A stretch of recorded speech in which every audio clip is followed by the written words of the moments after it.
ठरला तर मग मालिकेच्या 2 डिसेंबरच्या भागाचा प्रोमो अत्यंत नाट्यमय आणि निर्णायक क्षणांची नांदी देणारा आहे.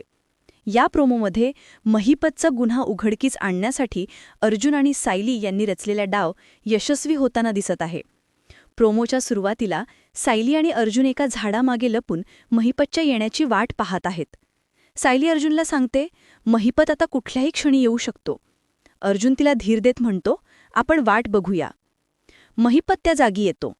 महिपतला पाहताच अर्जुन लगेच चैतन्याला सूचना देतो, ऐक, प्रतिमा आत्याला यायला सांग.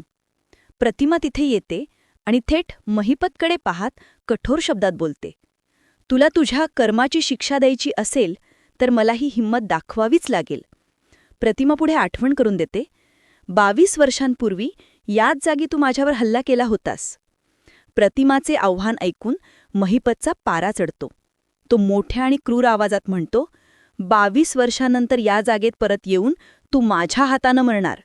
22 वर्षांपूर्वी राहून गेलेलं काम मी आज करणार. पुरावा मिळाला. हा सगळा थरारक संवाद अर्जुन आणि सायली लपून रेकॉर्ड करत आहेत. अखेर महिपतने 22 वर्षांपूर्वीच्या गुन्ह्याची कबुली स्वतःच्या तोंडून दिली आहे. आता महिपतला त्याच्या पापांची शिक्षा मिळणार का हे पाहणे महत्त्वाचे ठरेल. अर्जुन महिपत विरुद्ध कसा करणार हा रेकॉर्डिंगचा उपयोग हे पुढील भागात पाहूया.